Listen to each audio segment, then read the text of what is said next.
if you haven't already, please make sure your phones are silenced or off during President Docking's lecture. And at this time, I would like to welcome our very special guest who is here to share some words of wisdom with all of us, President Docking.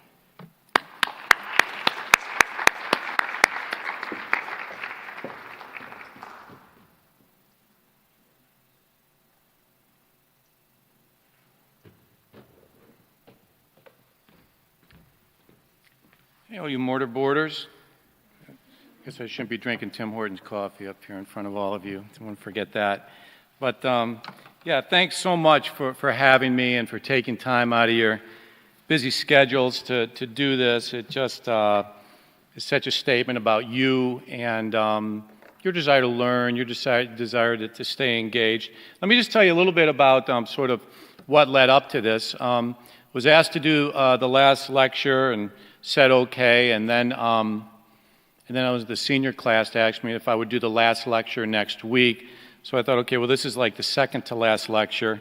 And then I thought, well, we're going to have commencement for last year's class, as you guys know, and then we're going to have commencement for this year's class. And I knew with COVID it'd be almost impossible to find somebody to fly in an airplane, give the commencement address. So I wrote both of those, and those kind of came out lecture-y. So I think this is like the fifth to the last lecture, or fourth, or something like that. But we're getting there. It may be even more than that. Well, I titled this lecture, Things That I Wish That I Had Known at Your Age. Things that I wish I had known when I was your age. I'm 60, long way from your age. But when I was putting this together, I thought, you know, it's too bad in some ways that life isn't lived in reverse, where we sort of come out of our mother's womb and we know it all.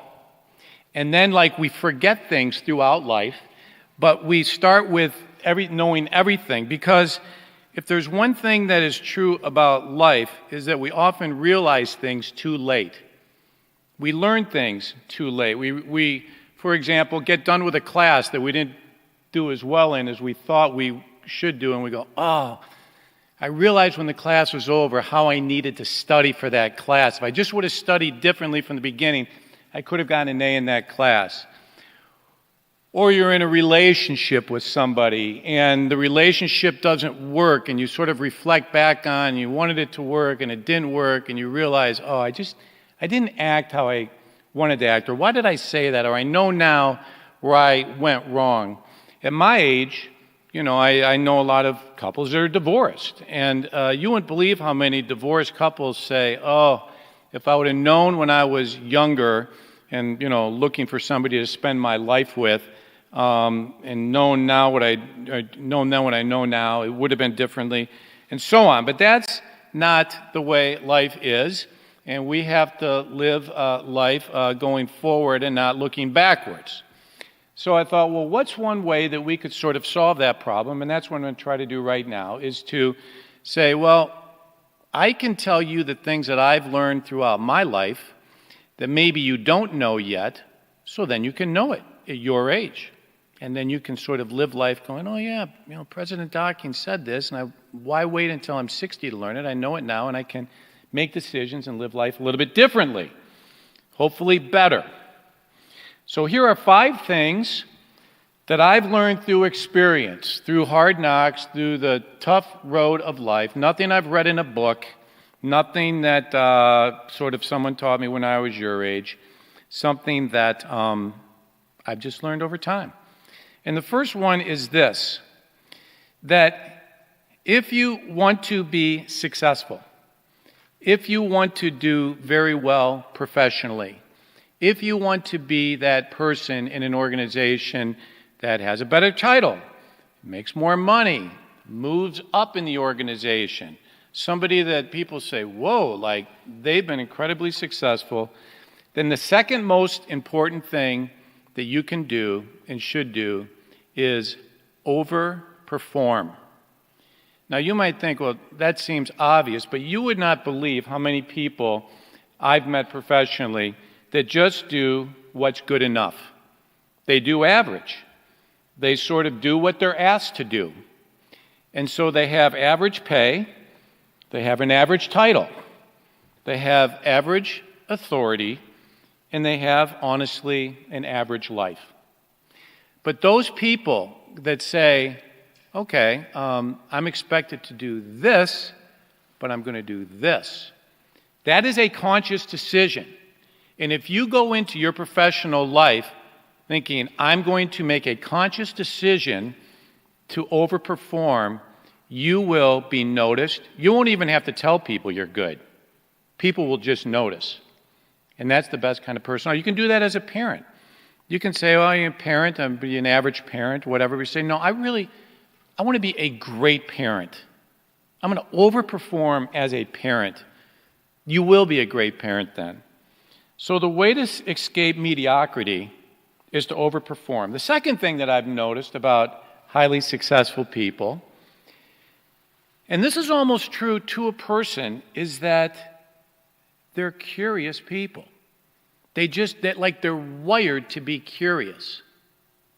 Now you might say, well, curious, what do you mean by that? And what I mean by that is they get up every day thinking to themselves, how can I be better today? Like, how can I do a better job, either in the classroom or in a relationship or with a person or as an athlete or as an in-shape person or whatever? They're just curious. And I'm going to make this point by way of a little story that I heard a few years ago. I've told this to a couple of sports teams that I've talked to, so if you've heard this before, but I think it's worth repeating. So the president of Youngstown State University in Ohio, right, Youngstown State, a couple hours from here, the president, this guy named Jim Tressel. Jim Tressel's job before he was the president of Youngstown State was to be the football coach at Ohio State. And he had been a football coach at the high school level, at the college level for let's call it 30 years. I don't even know how long, but 30 years. And then he won a national championship. Best team in the land, Division I, woohoo, right around 2004, 2005. And after that, he went on to be the president of Youngstown. And he was sitting in a meeting one day, and it was a really boring meeting. And he thought to himself, I got to do something besides just sit through this meeting. So he asked himself the question, what was different about that team? Why did that particular team win the national championship and all these other teams didn't? And he came up with 5 things, and I'm just going to tell you one right now, is that team was very curious. And he constantly had people coming in saying, how can I get better? How can we get better? He had coaches that said, how can we do things differently? And, even in my own job, you would not believe how much time I spend just thinking about how can we make this place better? How can we make the educational experience better? How can we give you guys this amazing 4-year experience where you go, man, it was just like exciting because it was always changing, always getting better, always like different. I'm curious. I'm super curious. And if you're curious, you will see great success. Thirdly, greatness, in my opinion, greatness is a decision that you make, a conscious decision to live differently. Now, you have been launched because you went to a small, national, private, liberal arts college. Some of you have heard me say before, only 1 out of every 4 people in this country have a 4-year college degree. That was a conscious decision that you made. I'm going to do this. Only 15% of people go to this type of school. The rest just go to schools with 500, 600 people in a class. I've done that. My name was 829396. This is a totally different scene here. And it's better. It's a better education. Knowing your professors, right? So you've made some decisions already to be great. But I hope that you want to achieve greatness throughout the rest of your life because of what you've learned here. So to do that, you cannot swim in the sea of sameness. You've got to get out. You've got to surround yourself with great people. You've got to go into gatherings or workplaces or spend your time around people that push you to be better. I don't know whether you guys are like me, but when I think about it, there's like half a dozen people that, for some reason, when I'm in their presence, I think, wow, I got to kind of up my game here. Like, I got to do better. Even if it's just like a 5-minute conversation at a cocktail party or half an hour in the car. And I try to be my better self. And I bet you have people like that in your life as well. And it's worth it to reflect on what in your mind makes those people great. And then how can you aspire to be like them? And as much as possible, spend time with them. That's a conscious decision to be great. The thing I do want you to know, though, because this is the other side of making a decision to be great, is that people will dislike you for it. People will put you down for it. Some people will hate you for trying to be different. And it doesn't come without pain. And it doesn't come without pushback. And it's not easy. And every one of you, and I'll tell you, I've been to a lot of college. I've worked at a lot of colleges, been around zillions of college kids. The students that we have here are incredible, every one of you. And you have the opportunity to achieve greatness. But you can't be soft. And if you're soft, you got to understand, I'm soft, I can't take the backlash.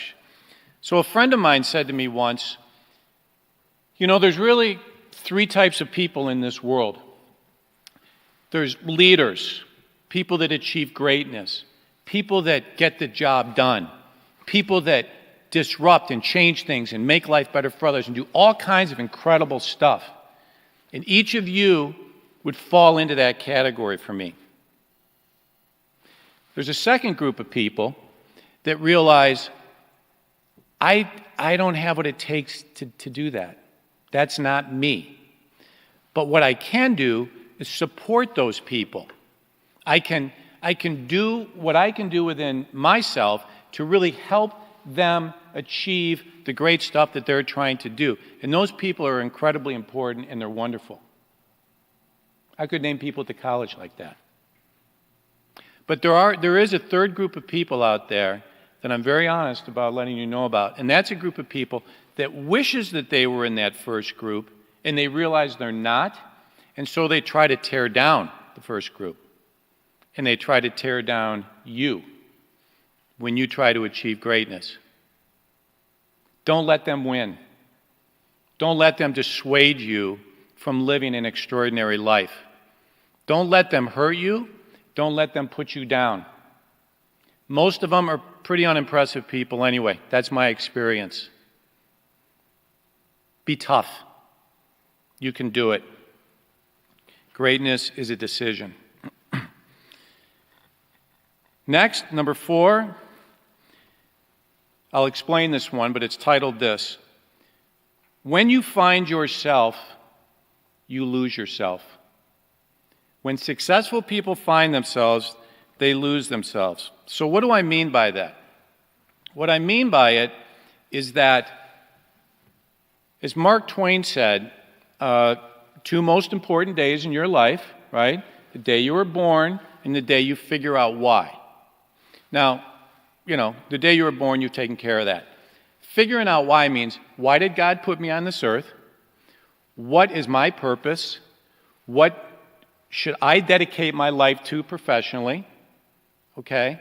And when you find that whatever that is, maybe it's being a doctor. For me, it was being a college president. I found my why. I love what I do. When you find that, you sort of lose yourself in what's called flow.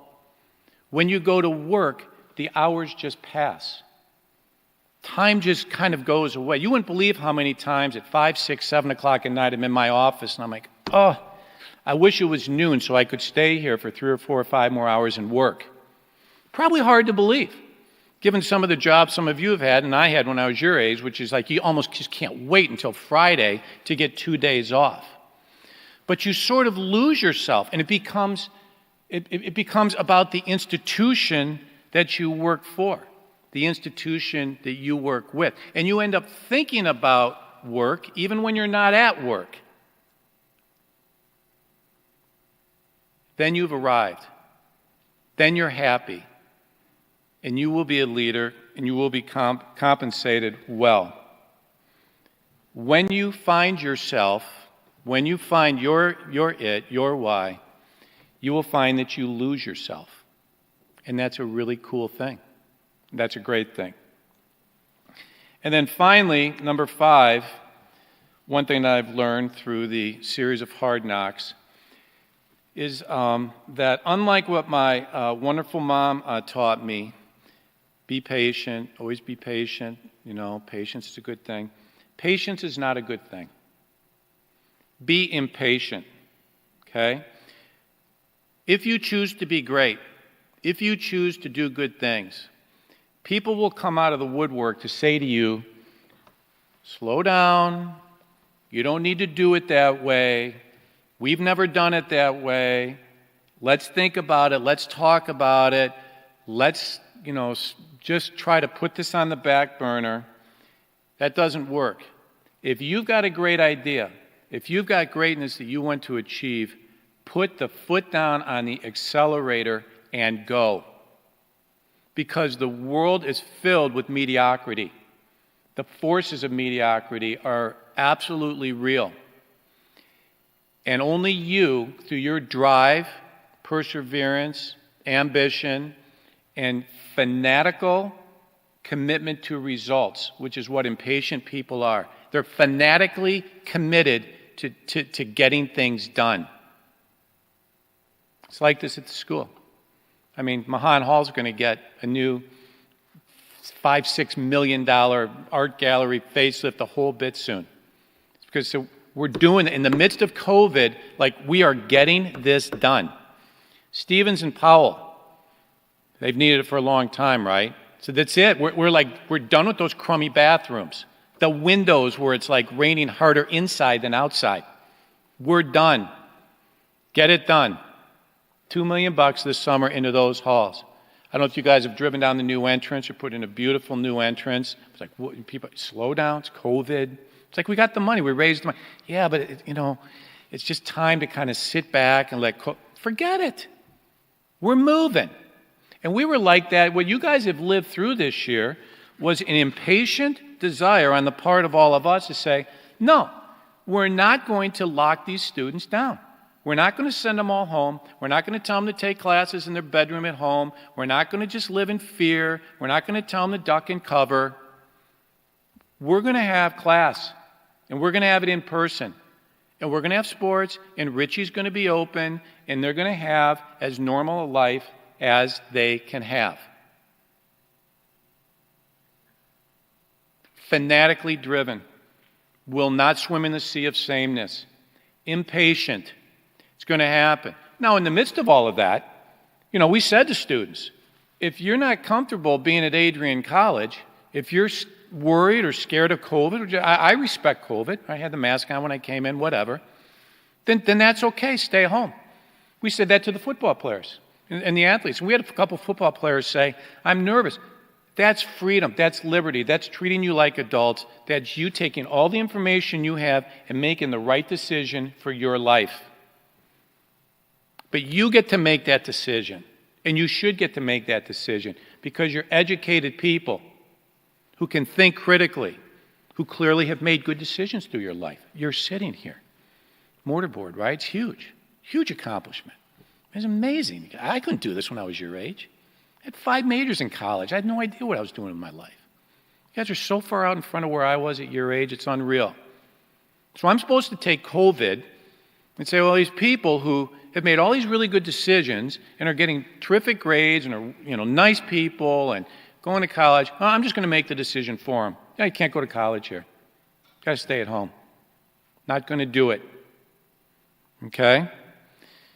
But there was pushback. A lot of angry people. Look at what they're writing about me on the web. It's cool. It's all right. I think we made the right decision. I don't regret it one bit. Just don't. Sorry. That's the way it's going to be. I'm comfortable with it. All right? That's it. I'll end with this. You were a freshman in high school. I'm talking to the seniors now specifically. Tough year, freshman in high school. Then you came here, freshman in college. It's like landing on Mars, right? It's like, okay, a little weird, but making friends. It's all right. It's cool. Class is a little more tough, a little faster than I expected, but all right, we're doing this. But either this year, in a few months, or in the very near future, you're going to be a freshman in life. Life. That's the hardest freshman year of all. And you're going to get launched from graduation, and you're like, okay, what comes next?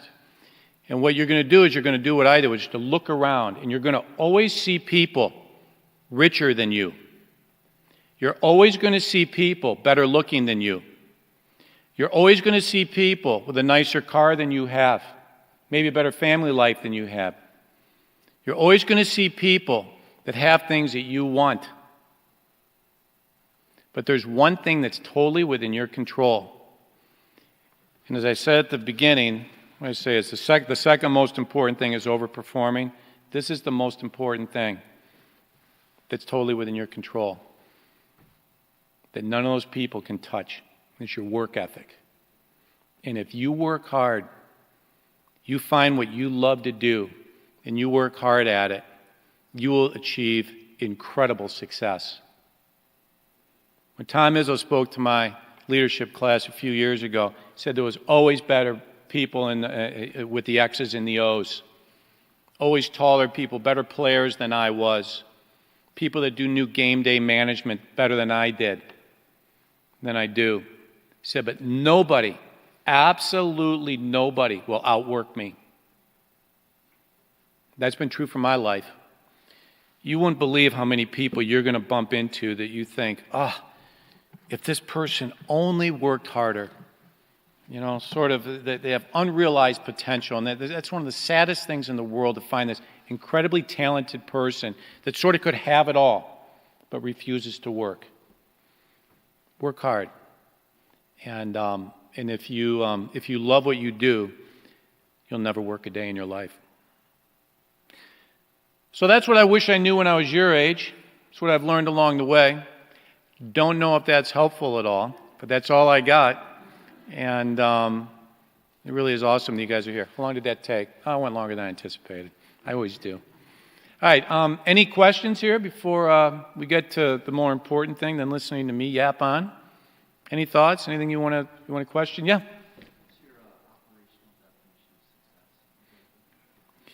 Well, I think my operational definition of success is a little bit of what I alluded to, which is finding that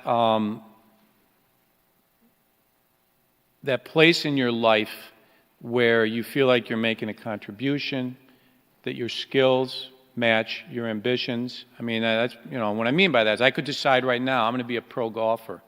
I could golf 10 hours a day practice. It's not going to happen. I'm a terrible golfer. Okay, so you got to look at yourself and say, what are my skill sets?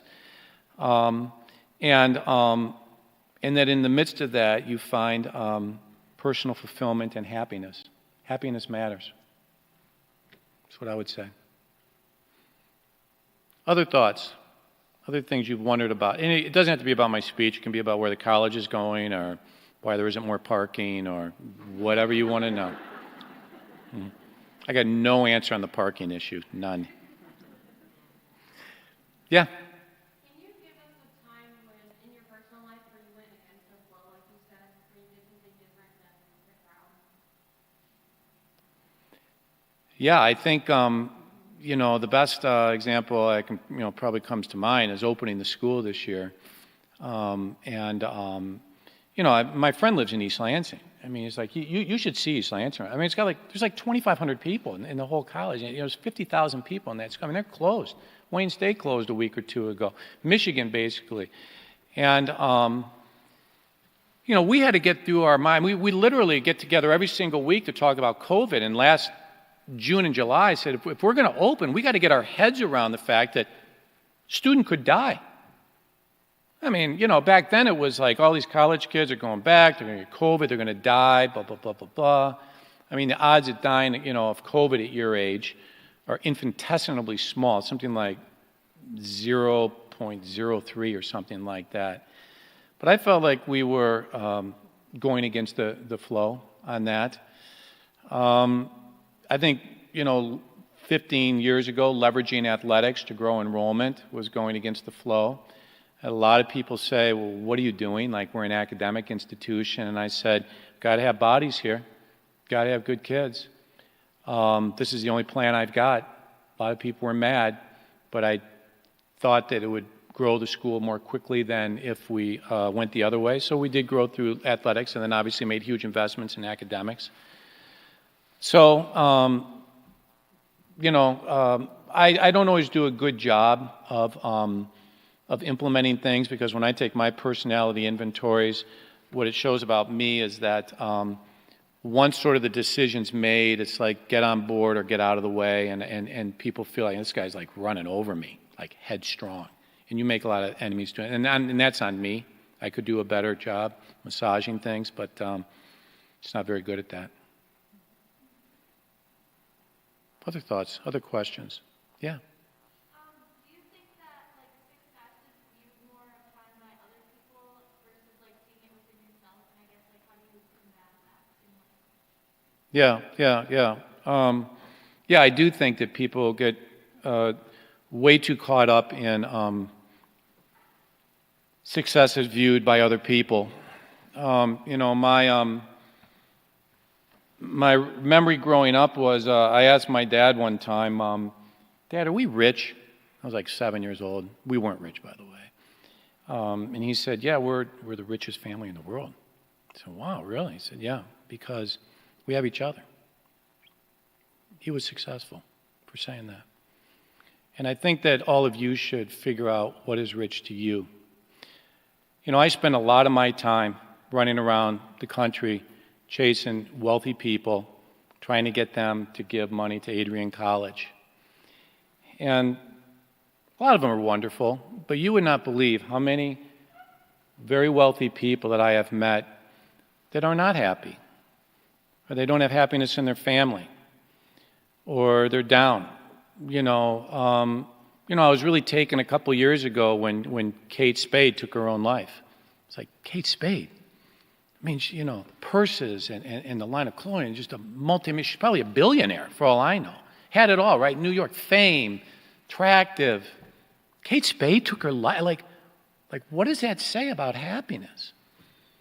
It's clearly not related to money completely. I mean, what the information shows, the survey shows, is once you make about $75,000 a year, you can kind of get what you need out of life, food and a house and a car and whatnot. And then there's really not a whole lot of happiness equated with making more than $75,000, $80,000 a year. But if you're making $75,000, $80,000 a year, you may be looked at by your friends or by other people as, well, they haven't really made it. They drive a used car, or their house really isn't that big. And that's when you really got to look inside and say, well, what's success to me? For me, I gauged success for me on raising kids. I mean, I think it was Jackie Onassis, John F. Kennedy's wife, who said, if you fail as a parent, you fail. No matter what else you get in life, what else you accomplish, how much money, you fail your kids, you failed.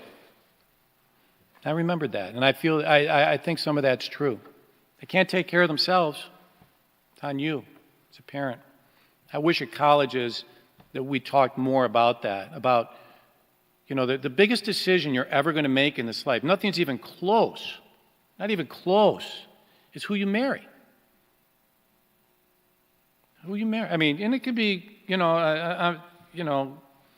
two women get married or gay, men gay. I'm all right with all that. But I do have issues with colleges that talk to you a lot about history and math and differential equations and business, and never really spend a lot of time talking to you about how to choose a partner. I mean, it's a big deal. And it's probably going to happen in the next 10 years. and that you're going to say, I'm going to be willing to wake up next to this person when I'm 85 years old. It's a big commitment. I want to choose right. So I don't know how I got on that tangent, but I did. Anything else? No, I really have gone over time. Yeah. What's your 10-year plan for the school? Where do you envision Adrian College will be in 2030? Yeah, so I don't know whether any of you watched my State of the College address, but there's a big problem at all colleges across the country. And I won't go too deep on this, but it's basically the business model for higher ed. It's just too expensive. This is too expensive for you guys. It just is, and I don't like the debt you're taking on, and I don't like the price you have to pay to come here or anywhere, right? Now, of course, the issue is that these are little cities when you think about it. I mean, it is expensive to run these places, right? We've got, food service, right? Like a little city, like restaurants. We've got housing with the dorms. We've got recreation, like with the weight room. We've obviously got education. We've got roads that need plowed, sidewalks that need to be swept off. We've got churches. I mean, we've got a little city here, an infirmary, right? You get sick, you can go see Emily. It's a lot of money to run these places. And so the question then is, how do you continue to offer all of that to you guys, that 4-year experience? Because I don't want to go to an online world where it's like, just stay home and take classes through the University of Phoenix. I want this to be a place where you can still leave when you're 18. You're kissing your mom and dad goodbye, as they leave. Everyone's got tears in their eyes, so on and so forth. And that you kind of walk through this amazing thing with friends and people that'll be there when you open your first house and all that. How do you do that less expensively on our part? And I think the way you do that is starting to work together with other colleges. And so I don't know whether you guys have even been brought into this loop yet, but Adrian College, has been able to create 100 colleges working together that's allowing us to offer a lot of new majors, esports, public health, professional sales, engineering. All this is starting sort of right now. And normally, if I was going to start, let's just say a new major in esports management, I'd have to hire a couple of professors. Very expensive. Give them office space, very expensive. Retirement plans, salaries, tech. I mean, it's incredibly expensive. But if I can just borrow a couple of classes in esports management from another school that's offering it and just pay them a little bit of money, now I can offer that, and you guys can have a lot more opportunities in front of you without the huge investment. So my goal over the next 10 years would be to lower the cost of attending here by 20 to 30%. That's the problem with higher ed right now. It just goes, if you just add 3% a year, Adrian College is like $100,000 a year in, someone told me it's like 2042 or something like that. I mean, come on, who can do that? And all these other schools are in the same situation. That's why a lot of these schools are closing. But we're staying out in front of it. All right, you guys, anything else? By the way, I think we'll grow a little bit more. I think we'll be 2,000. Right now we're about 1,800. I think we'll go 2,000, 2,400, something like that. Yeah. Is there a resource used by the school itself or some sort of independent party that identifies where money comes in and where it's spent towards? Is that available or not? So I have to understand the question. Is there a resource that decides where the money is going to get spent? Is that what you said? Report that was made by the college or some sort of independent party that would say, all right, the student paid this much, the board of trustees member donated this amount, where is that money going specifically? Is that available to us? Well, okay, so a couple things about that. The Board of Trustees again, has an audit committee, has a finance committee, and has an investment committee. They come in 3 times a year. They look at where the money's being spent, how the money's being spent. They provide oversight. These are unpaid, very bright volunteers, but they're very important to this place. And but what you'd find is that 85% of the money that we get is into salaries. And then you throw in another, 5 to 10% as utilities. And my point is, they're fixed cost. There's not a whole lot of latitude to do a little here and a little there. Now, obviously, with take Mahan Hall, we knew we were going to need $5 or $6 million. We went out to donors and said, would you give $5 or $6 million? And they did, and so it goes to that. So that's how that money's spent. But generally speaking, it's determined by the administration with oversight from the trustees. are those fixed costs public record? Well, the audit, I believe, is public, but I don't know the answer to that. As a private institution, we don't. I don't think we have to like lay open the books, if that's what you mean. But we do.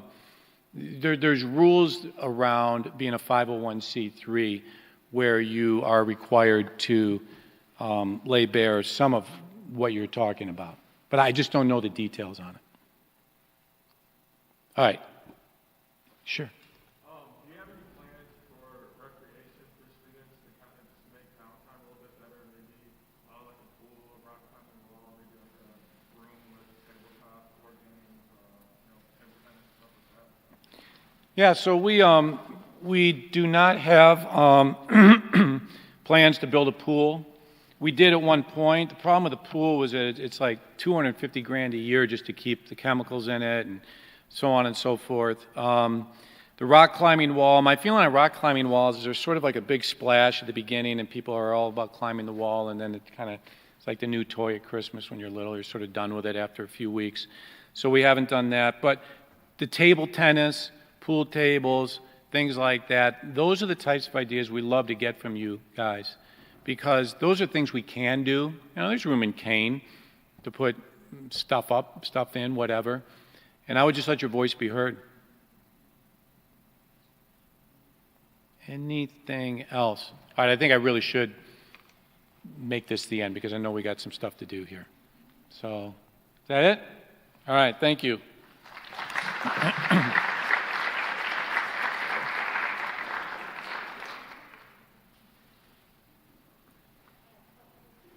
Now I'll drink to Tim Hortons.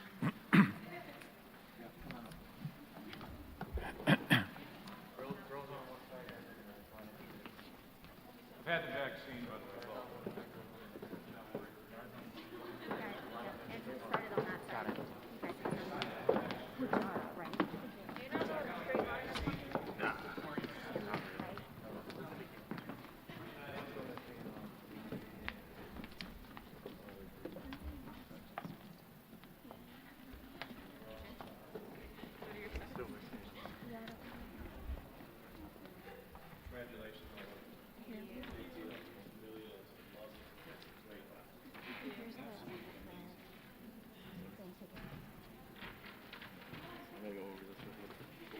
Hi guys, we're just waiting for Lindsay and Dante real fast. So just give it a second.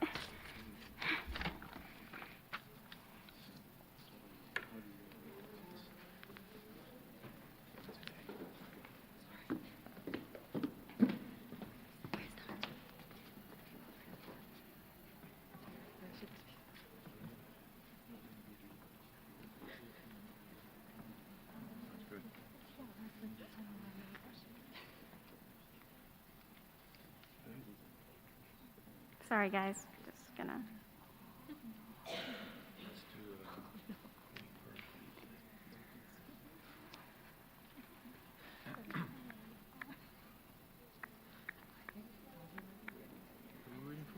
Dante. Tell a joke, yeah, tell a joke. The one from yesterday. Oh no, that's. Yeah, that was an awesome presentation. Thank you. Okay.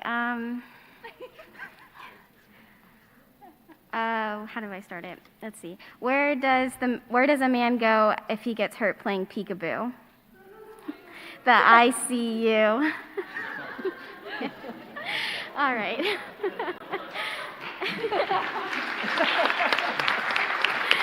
I cannot. Well done. Oh no. One more. Oh, the one I used during ribbons was bad, so. All right, Dante is here. Perfect. All right, if you don't know me, my name's Caitlin Parisi. I am the Vice President of SGA. Matt Kibbe over here is the President. And we are going to announce the homecoming court for you, and then President Docking is going to announce the winner. So for our kings, we have Dante Grima, DeJohn Hughes, Payne Staten, Desmond Lawrence, Hunter Causey, Andrew Moore, and Mark Henderson. For our queens, we have Lindsay Purcell, Lauren Shamu, Ashley Hojera, Megan Abbey, Anna Montgomery, and Shatrice Graves. All right, President Docking, go ahead and announce the winners. Oh, and Kylie Doty. Yes. All right, maybe I should put a mask on for this. So in the pictures, it doesn't look like I'm being a bad boy. Hang on here.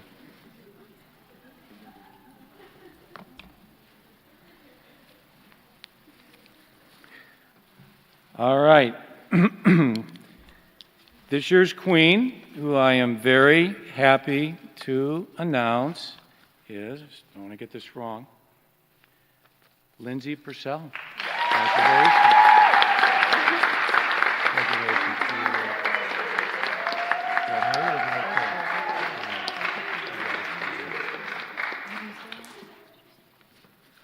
And the king this year is Payne Snaden, who unfortunately could not be here because of something unexpected, so Kylie Doty will be accepting on his behalf. Can I put this on you? Will you be the king? We got to do this, right? All right, here we go. Our king, yes. Yes.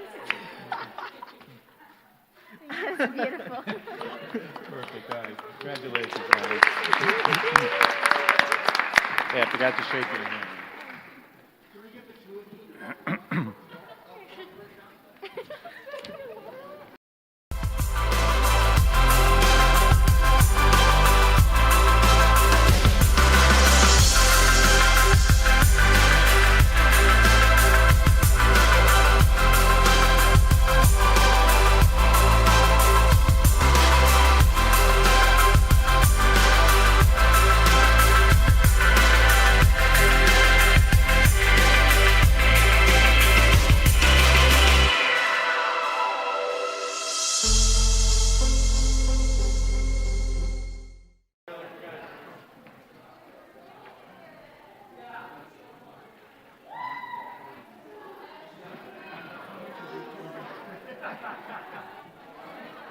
You have the best biceps of human